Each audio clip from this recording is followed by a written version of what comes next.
everyone, and welcome back to the Fluent Podcast. I'm Jake. And I'm Ava. Thanks for joining us today. If you're new here, welcome to our little corner of the internet where we help you improve your English through fun, natural conversations. That's right. And today we have a topic that I think everyone can relate to, travel stories. You know, those funny, embarrassing, or just plain weird things that happen when you're exploring the world. Oh, Jake, I already know this is going to be good.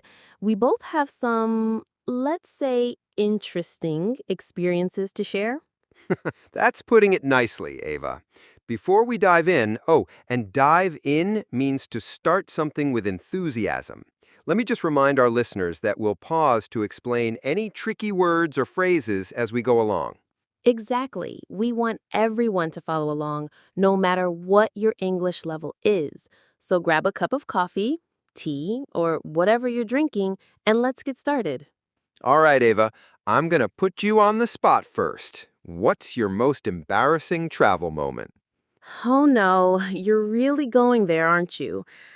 Okay, so put someone on the spot means to make them answer a difficult question suddenly. And Jake definitely just did that to me. All right, all right. Don't leave us hanging. All right, all right. So this happened in Japan about 3 years ago. I was visiting Tokyo and I was so excited to try authentic ramen. That's Japanese noodle soup for those who might not know. I love where this is going already. So I find this tiny ramen shop, like really small, maybe 10 seats total. I walk in, and of course, I don't speak Japanese.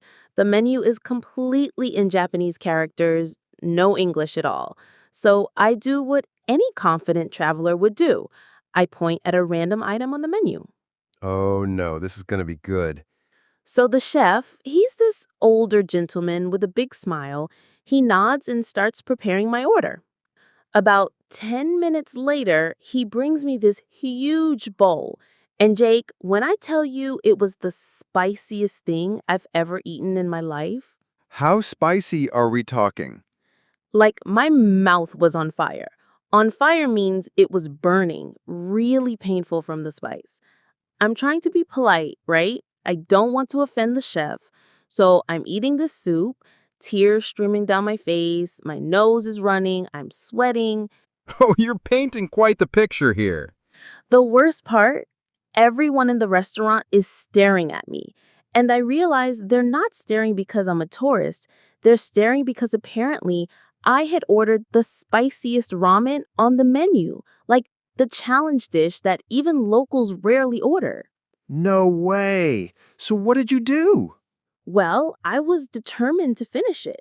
Determined means I really wanted to do something. I wasn't going to give up.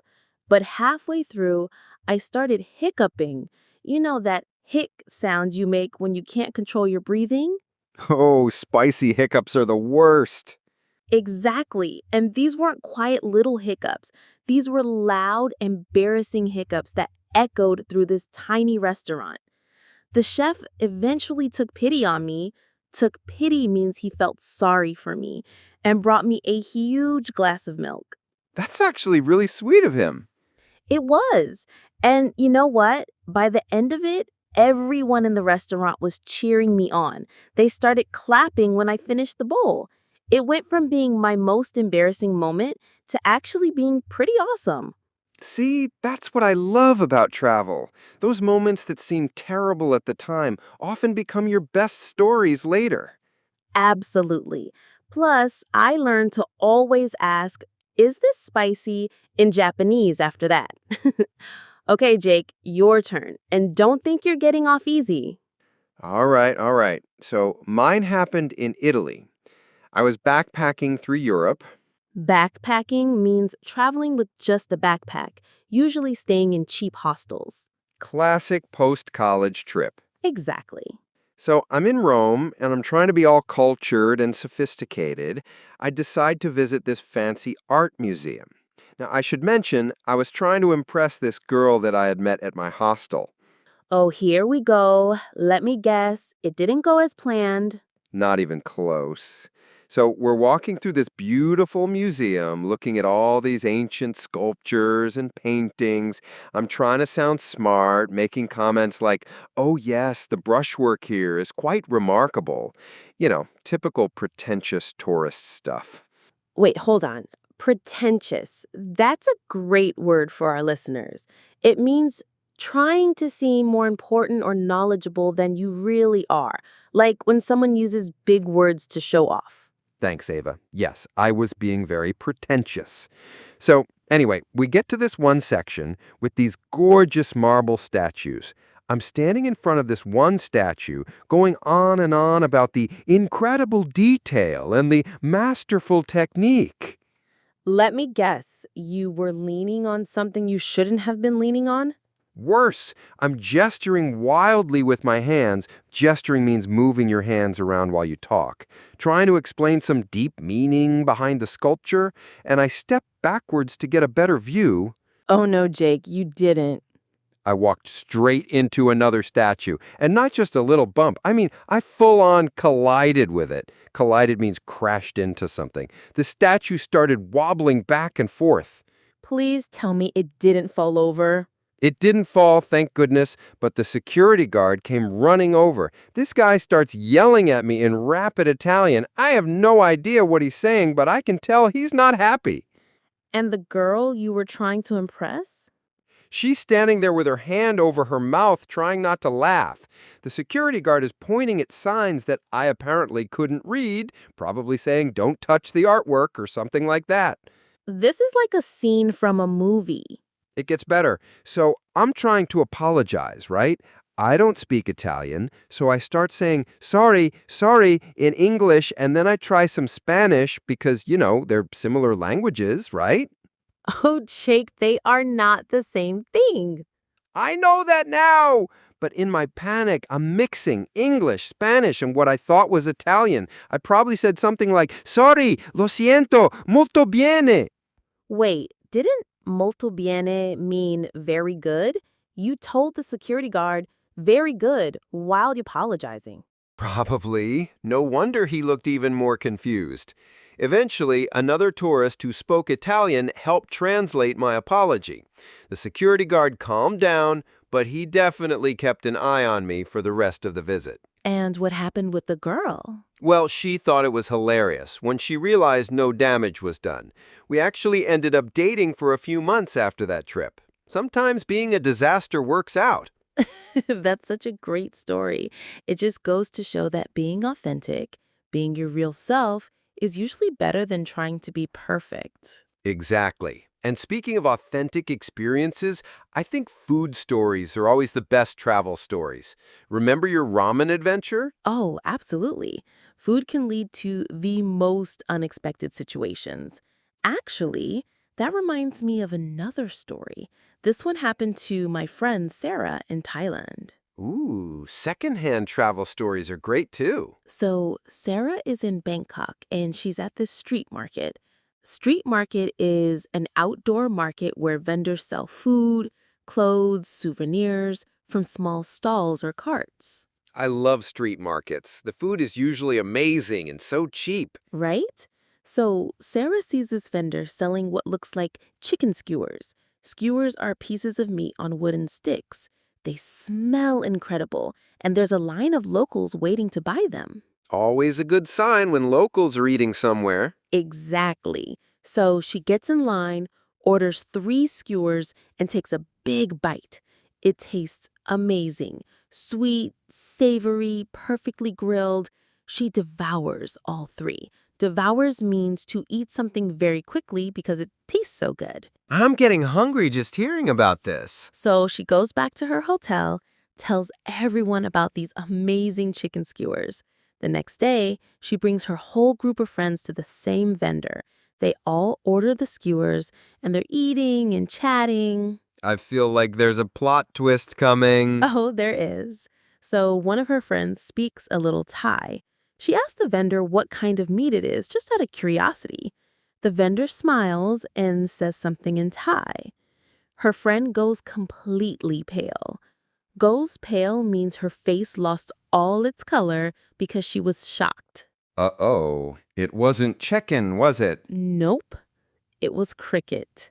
They had been eating grilled cricket skewers. No way! How did Sarah react? Well, at first, she was horrified. But then she realized she had genuinely enjoyed them, and crickets are actually a common snack in many parts of Thailand. She ended up trying lots of other insects during her trip: grasshoppers, silkworms, all sorts of things. That's actually really cool. I mean, if you didn't know what it was and it tasted good, why not? That's what she said.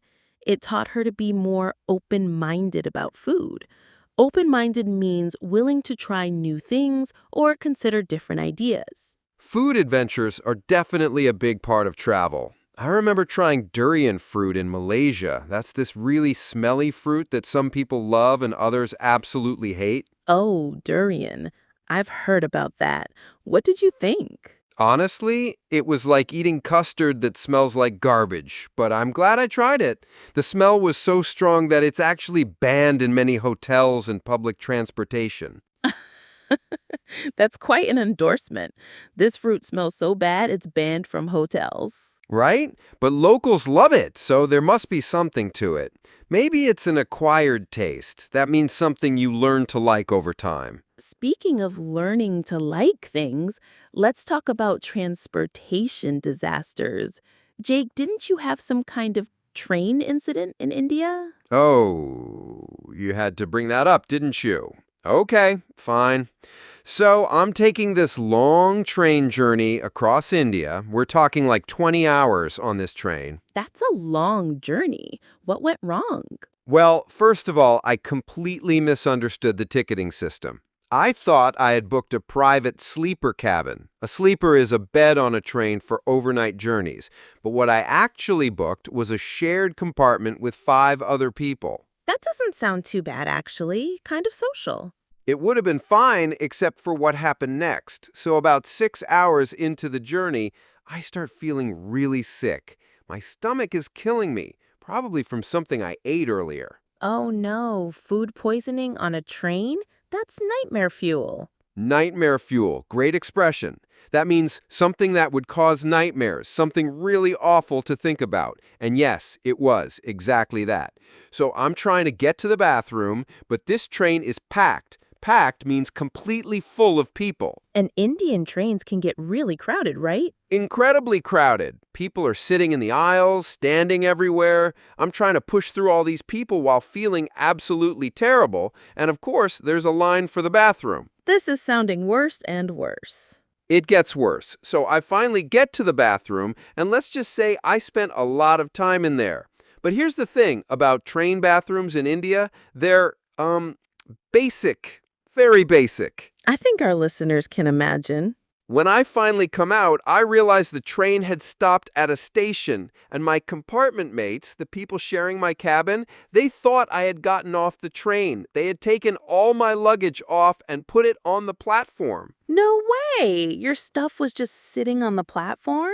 Yep. Fortunately, they were trying to be helpful. They thought I was a confused tourist who didn't know this was my stop. But now I'm sick, exhausted, and I have to gather all my belongings and get back on the train before it leaves. Did you make it? Barely. I'm running down the platform with my backpack, a suitcase, and a shopping bag full of souvenirs. The train starts moving, and I'm running alongside it trying to jump back on. Like in the movies. Exactly, like in the movies, except much less graceful. A couple of passengers had to help pull me back onto the train. I was sweating, out of breath, still feeling sick, and completely embarrassed. But you made it. That's what counts. I did. And you know what? The rest of the journey was actually really nice. My compartment mates felt bad about the mix-up, so they shared my food with me and taught me some basic Hindi phrases. See? That's what I love about these disaster stories. They often have happy endings. People are generally kind and helpful, especially when they see you're in trouble. Absolutely. It's one of those experiences that was awful at the time, but makes a great story now. And I learned to always keep my important documents and some cash with me, not in my luggage. Smart lesson. That actually reminds me of a language mix-up I had in Germany. I was trying to buy shampoo at a pharmacy. Language mix-ups are the best, or the worst, depending on your perspective. So I walked into this pharmacy in Berlin. I need shampoo, but I don't know the German word, so I try to describe it. How do you even describe shampoo without the word? I start pointing to my hair and making washing motions. The pharmacist nods, so I think we're good. Then I try to say for washing hair, but I mess up my German. Uh-oh. What did you ask for? Apparently, I asked for medicine to wash sheep. The word for hair is Haar, but I mix it up with Schaf, which means sheep. So the pharmacist thought you wanted sheep shampoo? Exactly. He brought out livestock medicine. Luckily, another customer overheard, translated, and we all had a good laugh. Did you at least get your shampoo? I did, and the pharmacist even gave me a little German English dictionary as a gift. That's so sweet. It shows how these awkward moments can actually connect people. Totally. It forces you to get creative, gestures, drawings, even acting things out.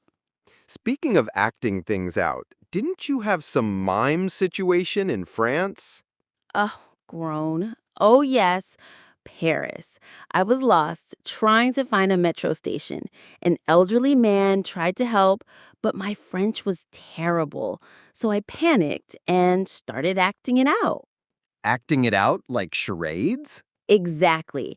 I pretended to go downstairs for underground, made train sounds, full choo choo in the middle of Paris.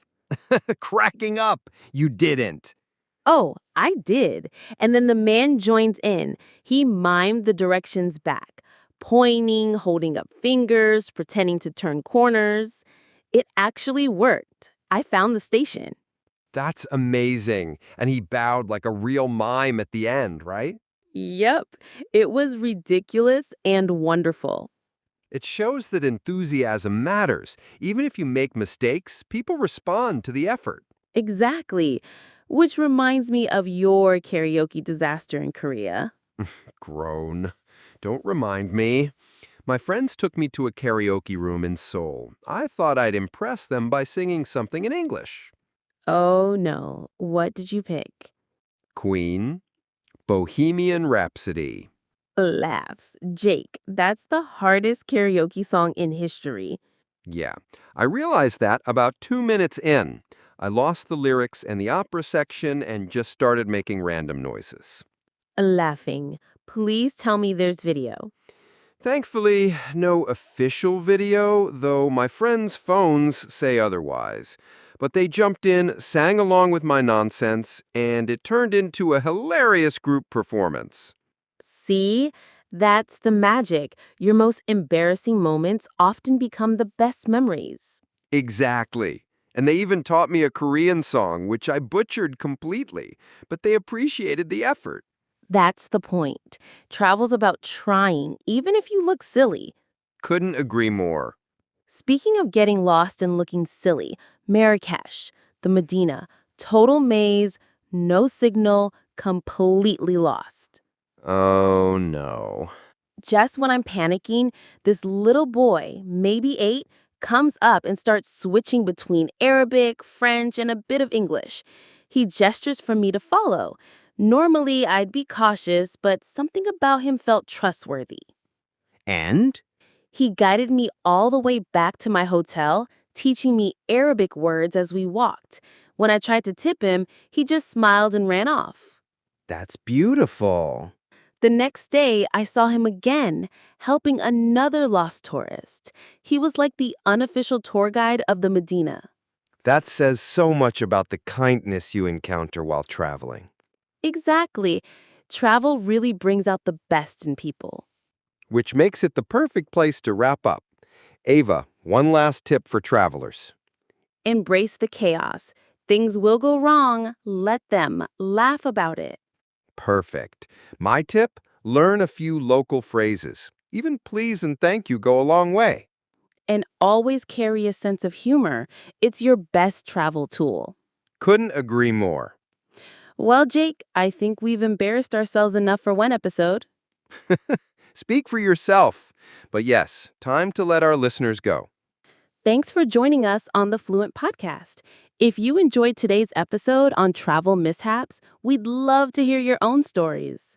Share them in the comments or send us a message. We might feature yours in a future episode. And if this helped you learn some English along the way, please subscribe and share with your friends.